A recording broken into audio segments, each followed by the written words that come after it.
Okay, so we have a guest speaker today, obviously. Miss Jennifer Lewis from Stomp. She's the editor of Stomp. And you guys, she's kindly made time for us despite her busy schedule. And the fact that most of you have worked on a review of Stomp means that I hope you guys will have questions for her after this. Okay, so try to think of some ideas and questions, especially to ask at the end of her presentation. Improvements. Improvements. For I read your blog, so you guys have a lot to say. I have some things to say as well, but I want to hear from you guys. So, yeah, she's going to talk about citizen journalism, and she's going to talk about Stomp. So, take it away. Sure. Yeah. Okay, we end by 11:30, right? Yes. Okay, fine. Okay, hi everyone. Thanks for inviting me. As Kevin said, I'm the editor of Stomp. Now we actually call it Straits Times Stomp. It's a very, very important consideration because, you know, Stomp is that wonderful American dance that, you know, dances with dustbin covers and stuff like that. So we don't want them to throw these covers at us, and our lawyers said put the Straits Times in front, and that's the way we're registered. The name Stomp is actually a very clever one. It was our web designer, who's about 20-something-year-old person. We were, you know, trying to work out our name in the early days, and she was doodling as usual instead of doing her work. She said, "I've got the name for you," and it's a brilliant one because Stomp, Straits Times Online Mobile Print. STOMP, isn't it clever? It is just so clever. And it is. I mean, just based on that alone, I think we promoted her last year. We didn't do very much after that. Then, you know, of course, we wanted the short code number, 75557 is what we landed up with. The obvious choice, of course, would have been, you know, STOMP, whatever the number is left for, STOMP.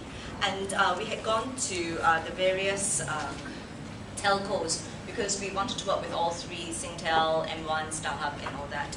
I won't mention the name of the largest telco here in Singapore, but you know, they had already choked the number for themselves. And they had said that it was going to be used for their own internal use.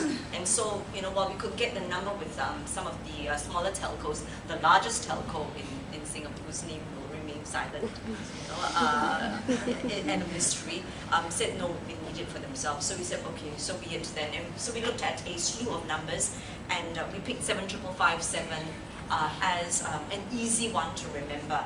And I must say it has been a brilliant decision for us because it has been very, very easy for people to remember.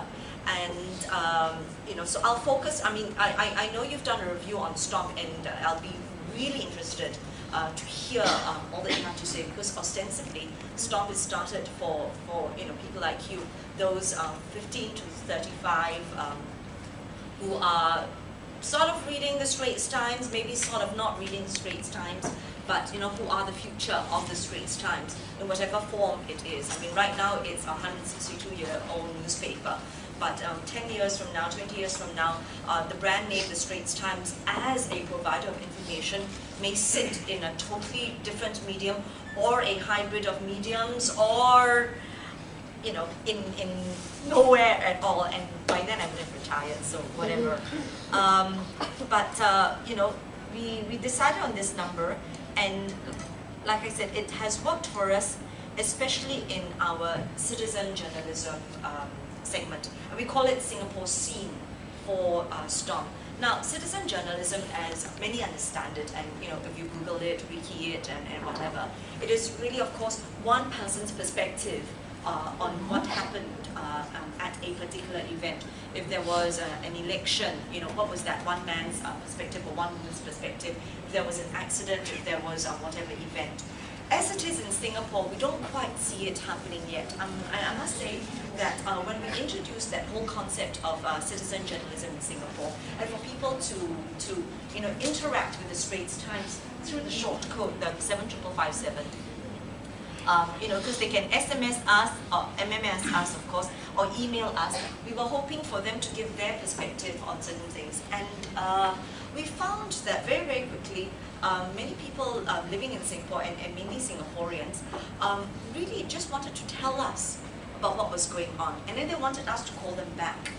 they would leave their phone numbers, because through the SMS system that we have, they will SMS us whatever or MMS us whatever, and our gateway would have their phone numbers logged as well. So they want us to call them back, find out more, in a way sort of like do an interview with them, and then we will type out the story and then we say to them, all right, you have a look at it.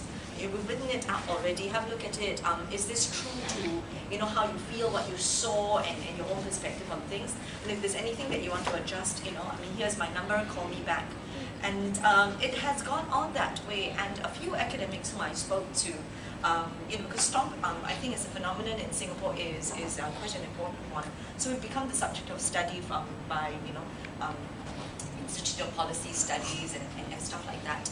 And a few of these people who are looking at it quite closely to understand democracy and citizen journalism as it is expressed in Singapore, feel that maybe it could be a cultural thing right here in Singapore, where we feel more comfortable telling someone about what happened or talking about what had happened than actually writing it ourselves. Maybe we're concerned about our England, and the fact that if we were to type out something that's a bit too long, 4, 5, 7 paragraphs, our English will let us down and we will not be able to express ourselves well enough. Whereas if you're talking to someone over the telephone, you can be a little more colourful, and then, he can say something in Hokkien about how he feels, whether he's happy or unhappy, and then we can say, oh, I take you very unhappy, going by the higher Hokkien that you just expressed, Whereas if he were to write it himself, the initials of whatever it is that he wants to say may not be understood by all. But we're finding that as a phenomenon, and I think there is a lot of merit in that argument. That said, of course, some of the younger people who interact with STOMP, interact with the Straits Times, and do it by the email, do send long extended emails and are willing to express themselves in the written form as well. So it could be an age thing within Singapore as well, where some of the older people in Singapore who are part of what's going on in Singapore scene want to tell, and to maybe orally express what it is they feel is important, then to write it down for whatever reason. And that's what's proved interesting for us as we also examined who goes where in STOMP. In Singapore scene, we have a lot of young people, but I think I see a fair number of the older folk as well. I think those who felt maybe for many years there was no means, or there was a limited means of them expressing themselves, saying how they felt about certain things, how they were angry about certain things, how they were upset, felt cheated or whatever about certain things. And when they call us up, because they can also call a phone number, 1-800-777-7557. There's someone on the other side to talk to them. Or when we call them back as well, they know that they're being heard, and that whatever story that they have, STOMP is committed to putting every single thing up. It's something that we've said repeatedly, every single SMS, every single MMS, every single email we will put up, unless of course it is offensive in a sexual manner, or it's offensive to a race, language, or religion. Then we're very, very mindful of that. But we've had some very robust arguments about religion and various aspects of religion as well. And as the editors, I'm the editor, and there's a supervising editor as well. The two of us, we sit down, we look at it, and we talk about it.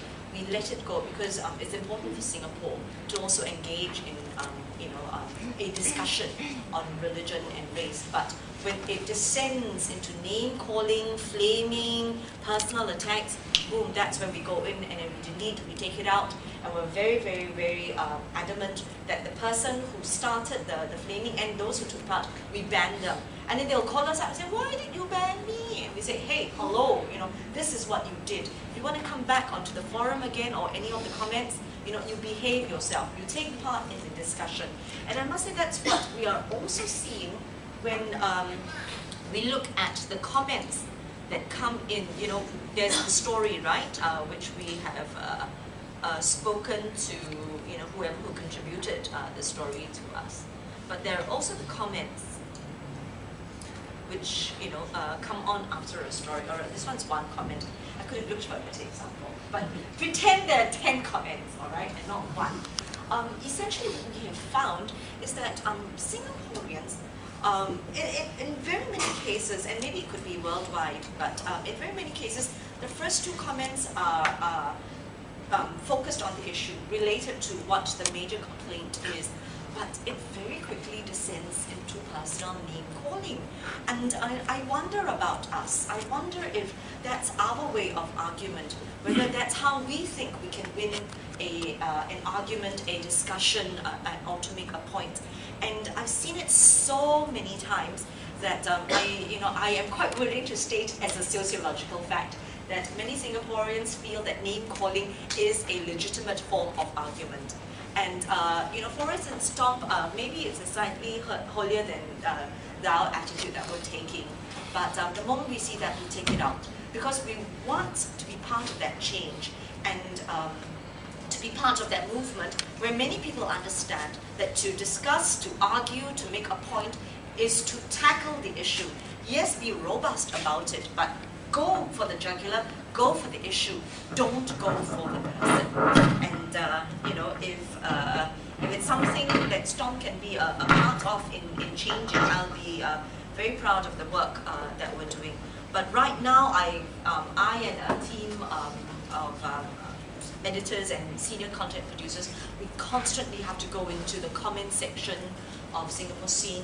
We constantly have to go into Talkback, which is our forum area, to go through the comments and the threads that are being posted to look for these personal attacks.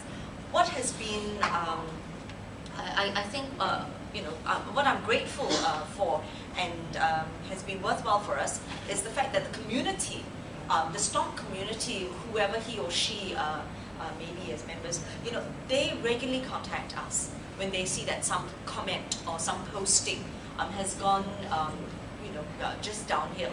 I mean, of course, just because they're contacting us and say, hey, I think you should look at this particular comment. I think this guy, is going on a bit too much about, say, Muslims or whatever. We look at it and we make a decision. Just because someone complains doesn't mean we're automatically going to act and remove it and ban that person. But we will look at it, and let it and make a decision. For instance, we had one story, a picture that was sent to us of, Singaporeans park so badly. I think that's another sociological fact I'm happy to put my name next to. Jennifer Lewis feels Singaporeans cannot park, and when they do, they park really badly. And so there was this road that had a whole, line of cars which were parked along the double yellow. And so again, it started about how, in Singapore, it's really tough. We've got a huge car population, but not enough space for people to park, so these things happen. And then by the fifth comment, someone says, this road, I know it's opposite a mosque. And then, of course, it goes on about how every Friday, there are all of these long cars which are parked badly. Then someone came and said, you should see on Sundays opposite the church, All the churches also kena. Living opposite the church is really bad. Fine, legitimate, because, I think we know that these things happen. Then it descends into how, the Christians are the one who get fined by the traffic police, but you don't see, any of the Muslims who are parked badly opposite mosque being fined. So it descends to that. And it's annoying. It really is annoying because there is no need for it to descend into that at all. So we're there, commenting, and calling them up and saying, hello, can you please get back to what the discussion is and, focus and think through what you're trying to say as well. But like I said, I've seen it happen often enough for me to just wonder about the thought processes of some of our Singaporeans. I just want to give you some examples of what we have. We've got this urban jungle. We have many categories where people send us pictures and emails. In a day, I would have to go through easily 100 pictures, SMSs, emails, and to see what comes through. And they have been really, really worthwhile. This one was an interesting one that came in, just yesterday or day before yesterday. This guy was at the coffee shop, having his lunch along Keppel Road, and then he saw this open LPG area, liquid petroleum gas, and then he's wondering whether it's a target for terrorists. Maybe he's a bit too kiasu, maybe he's like a bit over anxious, see gas cylinders only get nervous. But, I mean, it's an interesting point that he's making as well, because these are huge gas cylinders, and if you know Keppel Road, it's near our maritime area, it's near the port, and you wonder about it as well. So, yes, it may be a small perspective, a narrow perspective, as it is practiced in Singapore, as opposed to some of the citizen journalism that you might see in the US right now, commenting on the Democratic Convention, the Republican Convention or whatever. And we don't quite have it yet, but it's fine. We're part of the process. This is where it starts, and it's okay. I mean, let it start here. Let it start how it's supposed to start. And for those of us who are lucky enough to be in a position where we can, work as catalysts, and say, okay, let's move on and start arguing in a higher order. We'll do that as well. But that's fine. At least we've got this, and at least it's here for all to see, and at least it's not being, hidden somewhere. If you feel strongly about something, as small and as big as it may be, there is an avenue for it to have it heard, to have it seen, to have it commented on, and for you to argue your case if you need to. And I like it, and I think let it move in whatever way it wants to be. No need to be shy about it at all. In the heartlands is where we get a lot of stuff of what's going on in the heartlands as well. And what's been... Judy, what do you mean by the heartlands? Well, in Singapore, we've come up with a fairly artificial description of who lives where. We're a large island, Neil. Singapore is a large island, so we can describe ourselves in districts. Essentially, a couple of years ago, the Prime Minister, who's now Senior Minister in one of a State of the Union address, it's the Prime Minister's rally, he talked about the different types of Singaporeans who are living here, and he said there are two major types that we're seeing growing in Singapore. We've got the cosmopolitans. These are the Singaporeans, young and old, who are very well traveled, very well read, very aware of what's going on in the world, very much global citizens. And we've got the heartlanders, who are the majority of Singaporeans, who live in the housing, in the estates, the Ang Mo Kios, the Toa Payos, and the Yishuns of Singapore, whose lives are very much centered in those areas, and who maybe don't go far beyond our shores except for a nice holiday or two occasionally. And these two groups, live side by side. A cosmopolitan can easily live in Ang Mo Kio, but the world perspective is a slightly different one as opposed to a heartlander. And that's all that was being pointed out, and we've come to adopt it in, I think, our daily vocabulary as to the Singaporeans as well. So when we talk about in the heartlands, we're talking about what's going on in the HDB estates and things like that. And of course, there's some interesting killer litter ones. This one was a good one. Well, rusty nails at the playground hurt kids. And there were 3 rusty nails sticking out. I think the wooden bars right across, had fallen off, and then the nails were sticking out. So someone had seen it and drawn attention to it. This one was a bedding mattress, which was on a high floor, and if it falls, it could hurt somebody. This one was quite bad as well. This aircon tray looked like it was coming off, and it was on the 8th floor. Yeah, 8th floor, and it could also hurt someone. What's interesting about this one in the heartlands, actually just about all of these here, but I know in the heartlands in particular, we know that the town councils, the various town councils, these are like little offices of the mayor. The town councils of the various estates in Singapore actually look at it. So even before, when we first started, we used to call them up and say, hey, there's this thing that's happened, and you might want to check it out. We don't need to anymore. Quite quickly, they will come to us and say, we've noticed this in Stomp, and this is what happened, or thank you for pointing it out. We'd like to thank the contributor for pointing it out. We have now gone to whatever, remove the rusty nails, or we've spoken to whoever. The SCDF, the Singapore Civil Defence Force, is also another close watcher of Stomp. they have told us, and they asked whether they could, and we said, yeah, sure, go ahead. They have told us that they regularly look at fires and accidents which are posted by our stompers, because these are always the early moments of the incident. You know, usually by the time the SCDF responds to anything, and because this is being recorded, they respond very, very quickly. We all know that. The SCDF, by the time they get to any spot, you know, even if they get to a spot a minute or so later, it is an aftermath already. And they're very clever. They're able to ascertain, of course, the cause of the fire. You know, electrical wires gone crazy or whatever.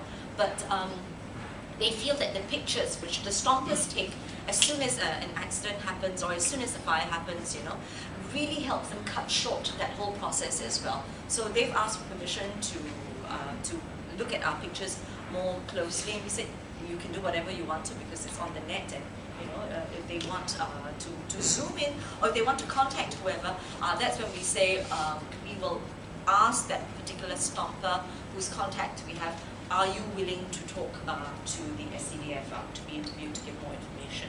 It's happened many times with other government agencies as well. You know, we've got several pictures of maids found cleaning the windows on the high floors and all that, which actually is an offence. So the Ministry of Manpower contacted us and said, you know, the person who took the picture, can we talk to him, because we want to trace which particular unit it was, and you know, go talk to the employers after that, and maybe even, you know, arrest them.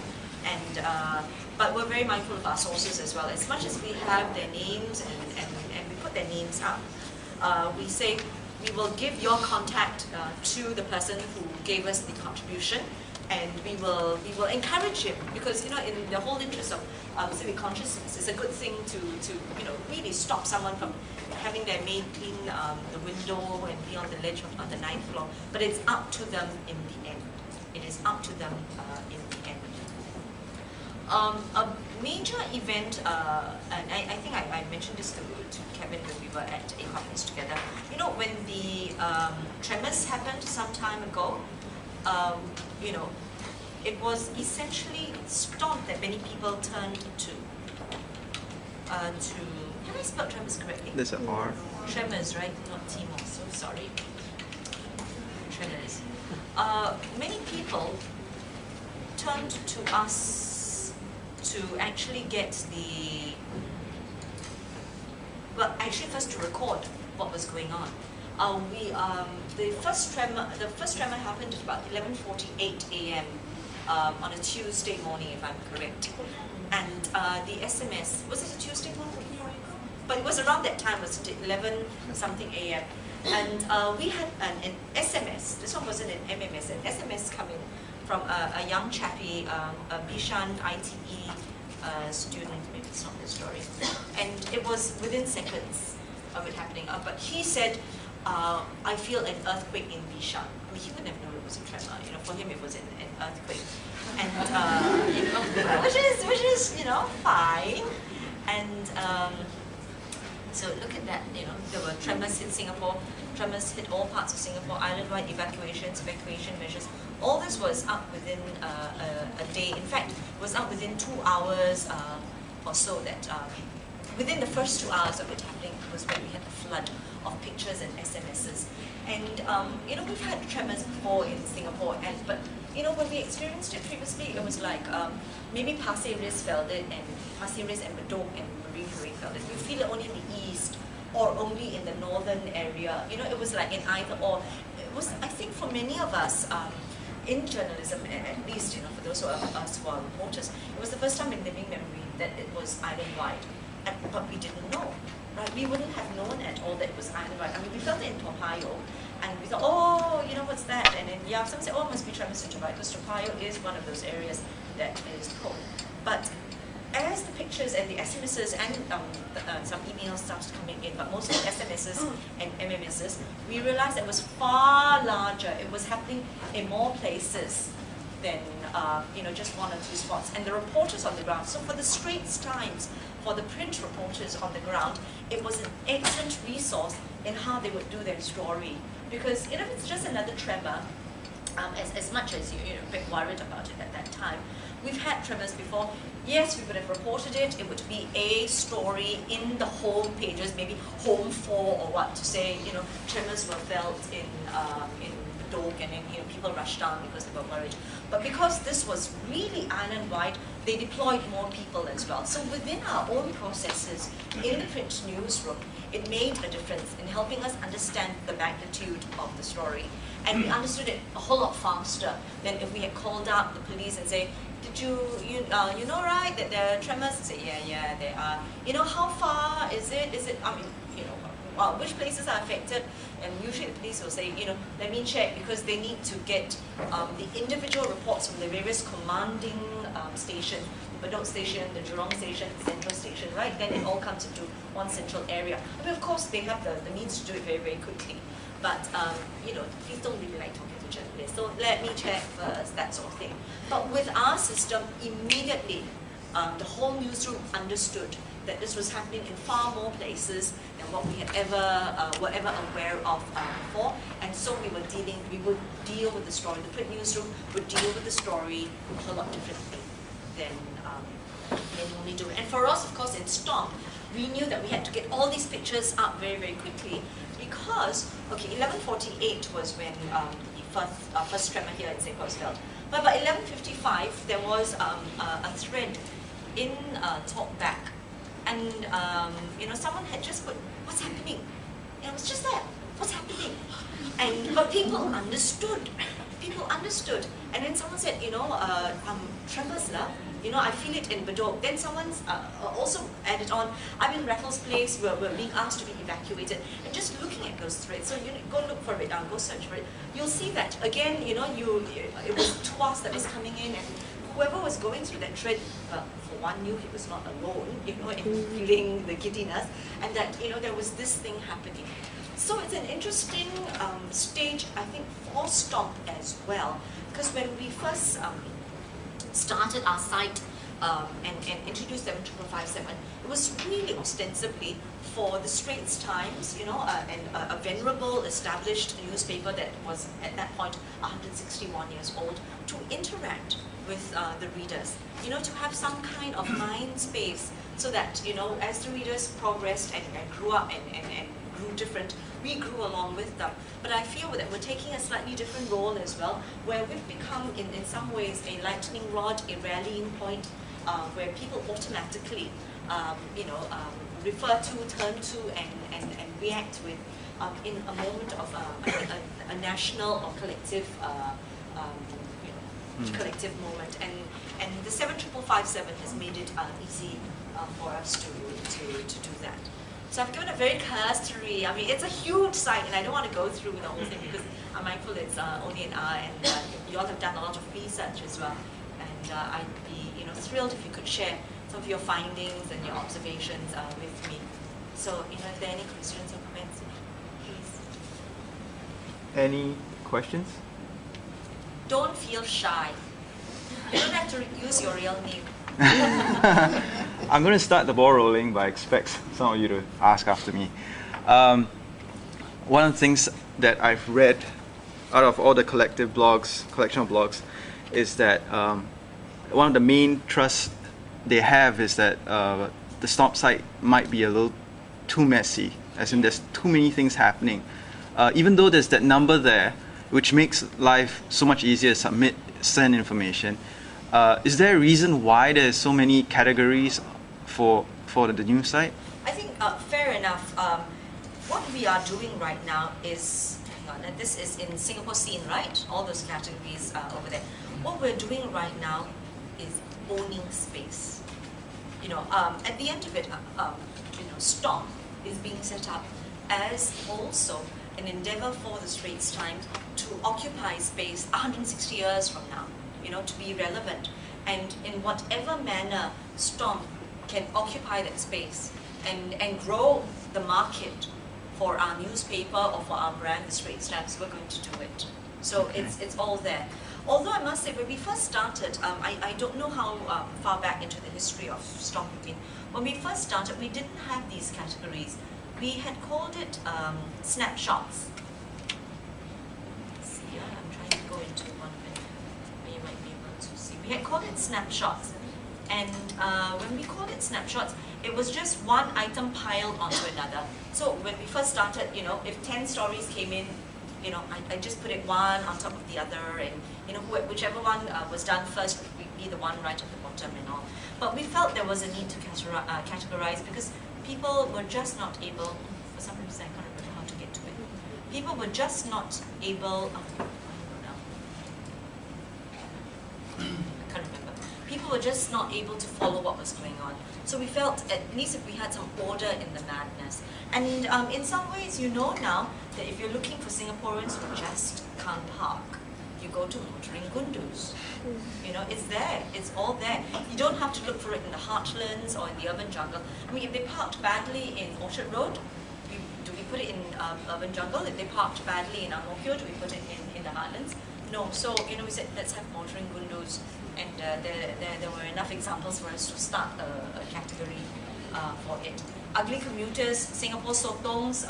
Sotong is again a Singapore term for someone who is not quite there, blur. You know, when you're a bit silly. It's just a local term, right? Singapore Sotong. So it's about people who've just been a bit silly, you know, and what are some of the examples? Oh, this one was a company that made a mistake, so making silly mistakes. Minister of State, not Minister of Education. This one was of someone who referred to Gan Kim Yong, who is the Minister of State for Education, as the Minister of Education. You know, so that sort of stuff there is in the contest. Oh, I tell you one, for me, I think I should put it in Sotong because it was hilarious.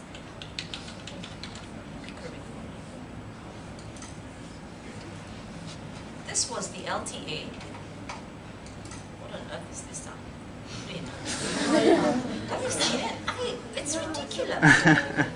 Now, so that's the other thing that I have to be very mindful of. When pictures, well, Kevin will give $10 to anyone who can. No, but first of all, when the picture, if I can just take you through the process, when the picture came in, I wondered whether it was photoshopped. Oh yeah. Right. Yeah, because Right. you know, again with the Straits Times, and you know, people are cheeky. They want to test the Straits Times to see like, hey, will they put any darn thing up, and will they believe any darn thing? So we put some photoshopped stuff up before, and we said we think it's photoshopped. You know, so that people know that we're putting up because it's cute and it's funny, but we're telling them, we're saying, beware, beware, beware.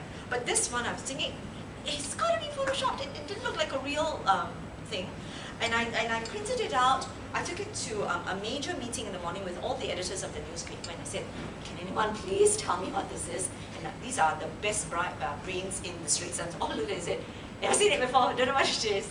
And I went to Christopher Tan, who is our motoring correspondent, you know, and if Chris does not know, then no one will know. Well, Chris did not know.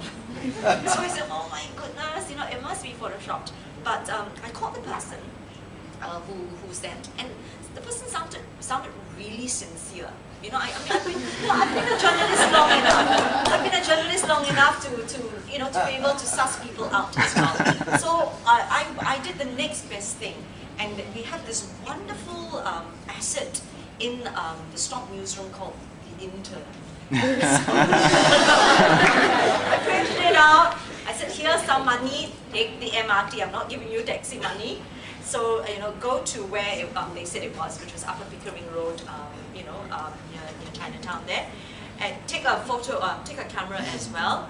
Walk along that street until you find, I mean, it was easy to find because we knew it was at the Great Eastern, you know, the Great Eastern Building. So, you know, just head to the Great Eastern Building. And then when you're there, as soon as you see it, you call me back and say, Jen, it's for real. Then I'll put it up immediately. Or not, you know, then we'll put it up as someone sent us this cheeky picture, etc., etc., etc. So, you know, we did it that way. But anyway, we also contacted the LTA and said, hello, what is this? I mean, accidents will occur as drivers are trying. Who are you trying to help? What it actually means, and I quote them here. Well, they refused to give an official reply, but on the line they said that the middle lanes are blocked off. That's all they wanted to say. That's right. The middle lanes are blocked off. You see, it's a temporary sign because I think there were some road works. All right. So it's like use the extreme left and right because the middle lanes are blocked off. But you see, why is there this gap? You know, it's like, why is there this gap? I think if they had joined it up, people would have been able to sort out that middle lanes are blocked up because there is a sign sort of like that, right? I've been told, I don't drag, but I've been told that that's sort of like that, where you can sort of suss out that middle lanes, you know, like no access or something, just use extreme. It's probably a gap as well. It's probably a template. They probably had stickers of all the turnings, and they didn't have one that joined in. I don't know what it was, all right, but they were darn lucky there weren't accidents as people tried to suss out what it was. So you know, they were not they were annoyed with us because you know what on earth is a sign, which is fine, and we also asked how did they expect the motorists to work out what they were? Because I think by all means, you know, there might be times where you have to come up with a new sign because, you know, there are many new things happening in Singapore which never happened before. But it's got to be something that you can work out in 2 seconds so that you're not banging into another car. But so that was good fun. And so we do get some, you know, some pictures which we find a bit suspicious. As well, and like we said, you know, then we'll say we think it's photoshopped or whatever. I think this brings up a very good point. That is I think it was earlier this week, I told the class about an article in Today, which talked about the restrictions imposed by the government on mainstream media. Yep. And how, you know, what did Today say in particular? What restrictions were they referring to? The idea that they quoted.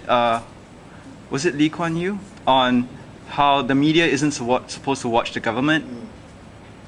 Yeah. So I mean, this is a step forward then. Clear decades yeah, ago. I was about to say that's It was not part of the job of the media to be But investigate.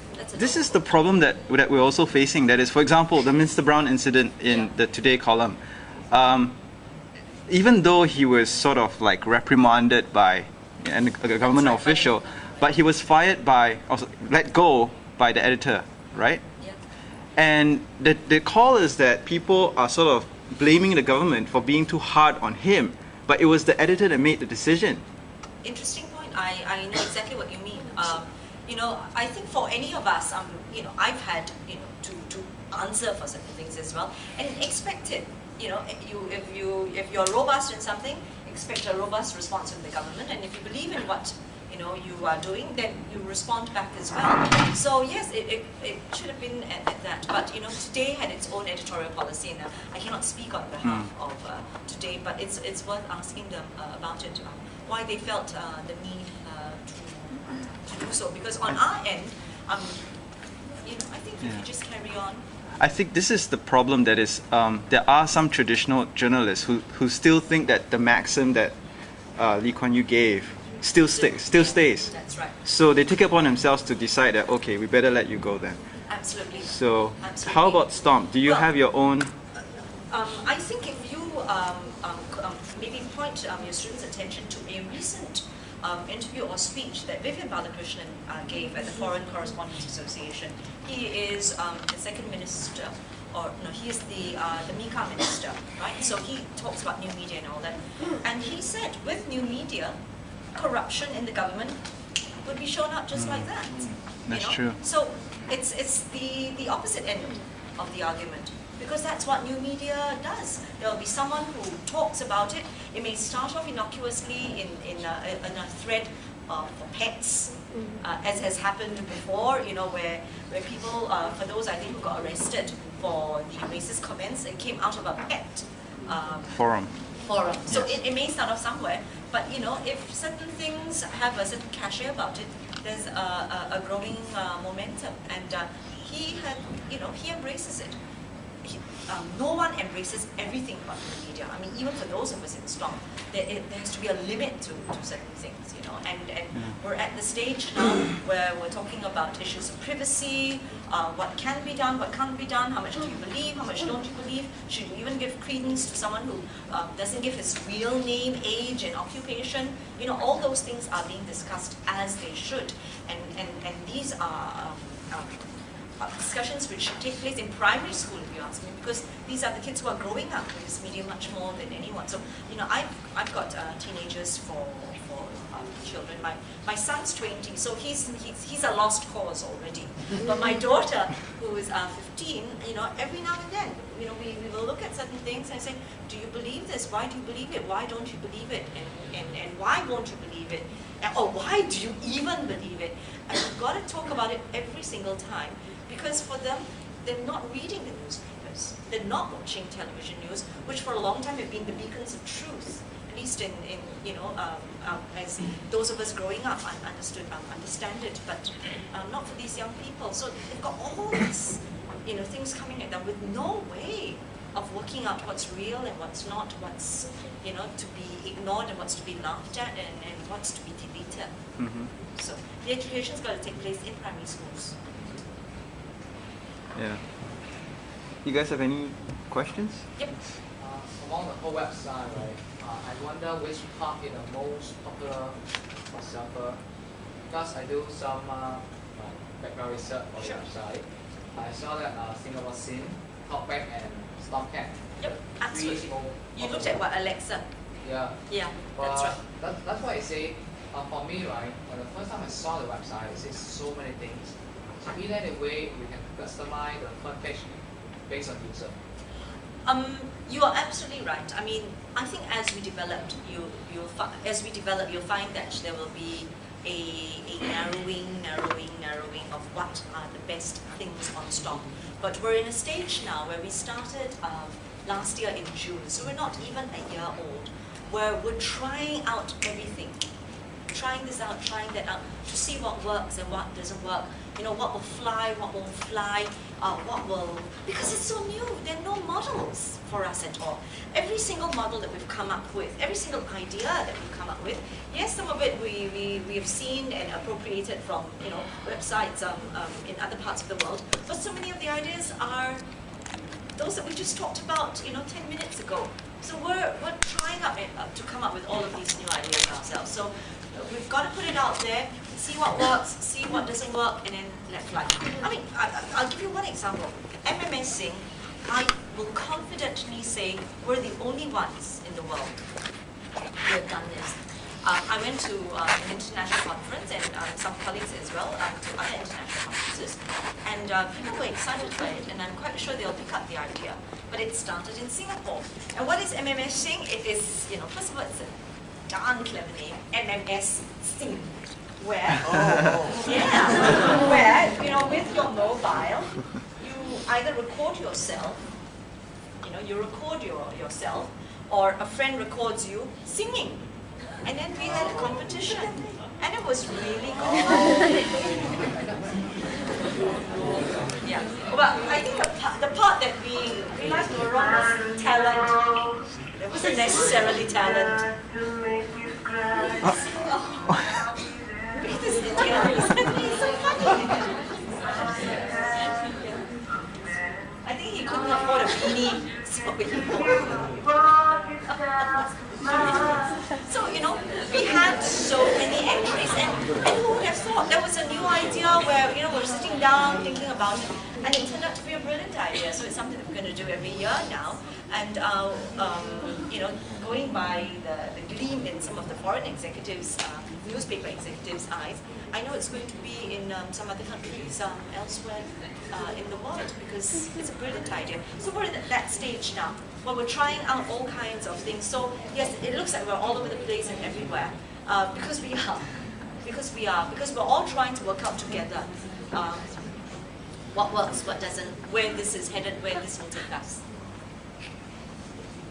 So one suggestion for me, like what Google have done, like when you log in, you can choose what you want to put up on the front Okay, page. so with Ajax technology, Yeah. just that could definitely be something that we can do as well. Where you customize your own homepage and you've got your favorite, you know, maybe just those three or whatever. Worthwhile, definitely. Xian, you had a question? No. You've been arrowed. You have to ask even if you don't. It's interesting that Stomp from more from a news corporation standpoint. It's now turned into more like a public service.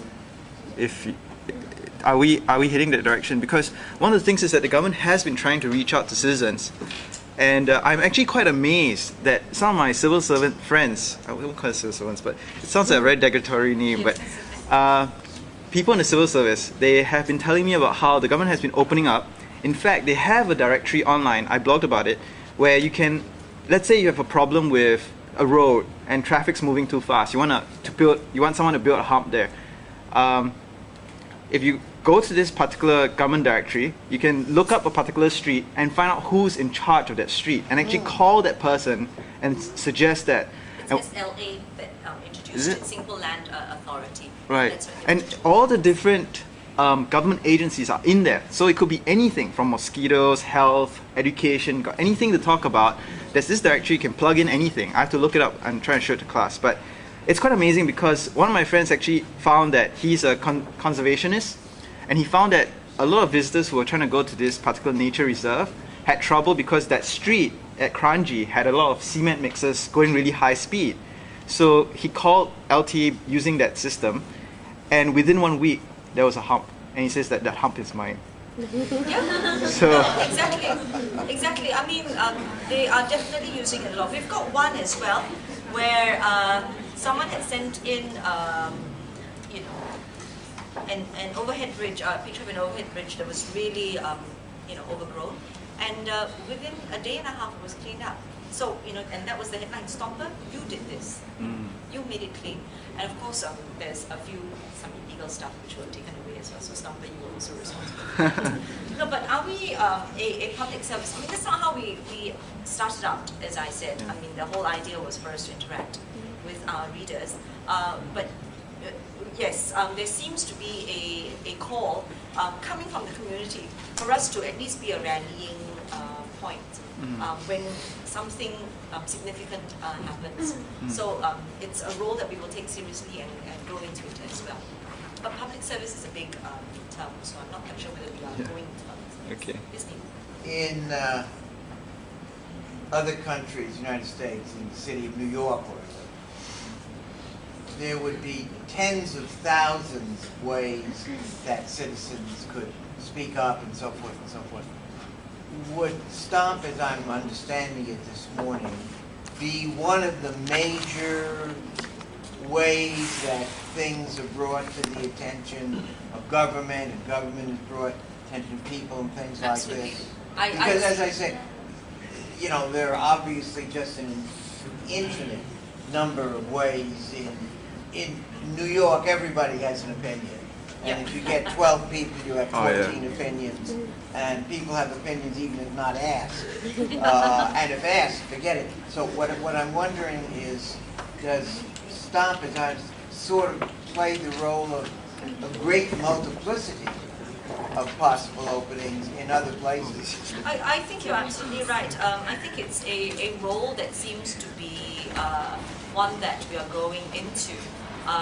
Again, you know, because people are readily coming to STOMP, and because we are committed to putting everything up. You know, every single complaint. So even if it's a minute one, Yes. we will put it up if you feel strongly about it. Agencies, government agencies have started browsing, you know, and going through the site to see whether they've been arrowed, and they've got to do something about it. So for instance, there was this one, which was this Sungai Api jetty, which was over at a Pasir Ris beach. This was an illegal jetty which was set up by people who wanted to go to the Kelong, you know, and it was really dangerous. I mean, there's some tourist Kelongs nearby, you know, to go and it's sort of a fishing hub, and the fishermen had set this up, and there were young children and everything like that. So someone who was there, you know, jogging or walking through the park saw it, and the police weren't aware of it at all. But you know, once this was highlighted, then the next story that we had was the police informing us, you know, that police warns against makeshift jetty, and they went and they, you know, removed it. If I And could the just newspapers picks up on it as well, which legitimizes a lot of the effort and the complaint. If I could just ask a very quick follow-up Sure. question. I've read the Straits Times over the decades now. Yeah. in Hong Kong in the 80s and 90s, and I read it now every day. Yep.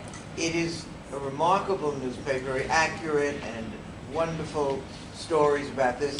Stories about, first comment, stories about almost everything except Singapore. I mean, that is to say, except a certain amount of questions. Am I correct? Would it be correct to say that Stomp sort of fills in a gap that in New York or London, where there are about 8 daily newspapers, where there are millions of things, say Stomp sort of fills in that gap? Absolutely. I'll give you an example. What are tofu soldiers, by the way? Softies. Oh, tofu, spelled Tofu is soft. T-O-F-U-I. Yeah. Oh. Well, we're spelling it according to how he spelled it, but people like my husband feel that the soldiers of today, like my son, are softies. They don't have to train the same way he had to and all that. No, but there was a thread that we had, and if you go through it, ministers' salaries are being argued here, and Oh yeah, there was a call for an increase, right? Yeah. That's- No, but there was one thread that we had, and it was here that it first started. How do you spell desperate? D-S-P. Correct, right? Yeah. It had the line, is the PAP getting desperate? And let's see what's here. And it was here that it was first talked about. Whoa, that's a the lot of PAP's comments. hip-hopping. There's obviously a lot of desperate in PAP. I'm going to search for it a whole lot better. But it was there, that when the young MPs decided to do hip hop as a way of reaching out to young people, it was Do you guys hear about that PA65 and the hip hop thing? I think it was at the Chingay, right? Yes. Yeah, I think the question basically there was this video, I think, I'm not sure, and they wanted to be more connected to the youth, so they did this hip hop routine, and it's You young. didn't do rap today. No, Rapping. They were very yo in the way they were. and they're MPs, so it's like, It was horrible. And so a thread was started, and people were, letting fly, saying, is the PAP getting desperate? Is this how they think they ought to connect with young people? And so it's there. It's fulfilling that role. And I know the government's aware of it. I mean, they must Yeah. be, because again, it gets quoted in the newspapers as well. the most important thing here is that I think even as bloggers, a lot of us, I think we felt that at least they're trying something. Yeah. That they're trying different things, and whether it works or not, at least it was a good attempt at doing something about it. The hip hop thing.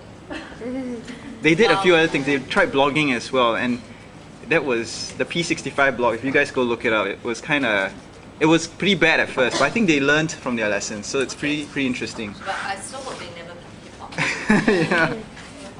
Okay. Oh, got a question there. Yeah. Yep. I want to know what are your views on the Star blog, the digital club and the concert. So So Star blog doesn't seem like a blog since it posts the question. Sure. It seems more like a column. And the digital club seems a bit easy because of the tech and chick. the content, even if you read more, it doesn't say much about the digital blog. The tech chick is actually one of the more popular. Really? Eye candy. Yeah, it's because there's these hormonal young men around. But what you said about digital club and court, you're absolutely right. And this is where the filtering will happen. These two are slowly, it's a bit inactive, especially the courtroom. So it's probably something that will drop off. We started it. Not as much interest, so it's something that will drop. But digital club, we will actually make more active. But do you think that tech should attract some credibility? No, absolutely right. I mean, she asked if the tech chick, with all of her assets, displayed next to the handicap, so it tracks from credibility. It's an experiment. We go with it where we can. We stay on this side of decency.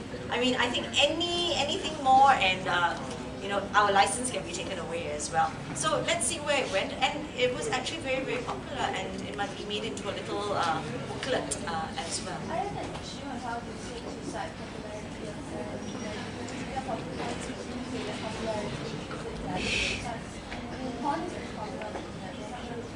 Sure.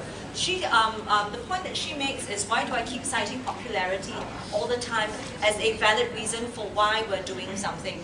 Because it is a valid reason. It is a valid reason. Does it mean that just because porn is popular, you know, we will go down the route of porn?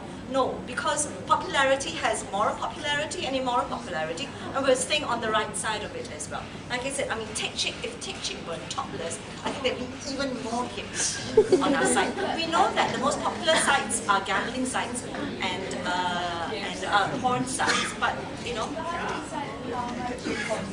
Okay. She's asking, how do we decide if how much is too much? Say, for instance, with the Tech Chick, right? How much of the assets do you show and how much don't you show? That's why there's an editor. That is why there's an editor who makes that final decision. Whether all decisions are right all the time, you know, is something that has to be discussed every single time within the editorial.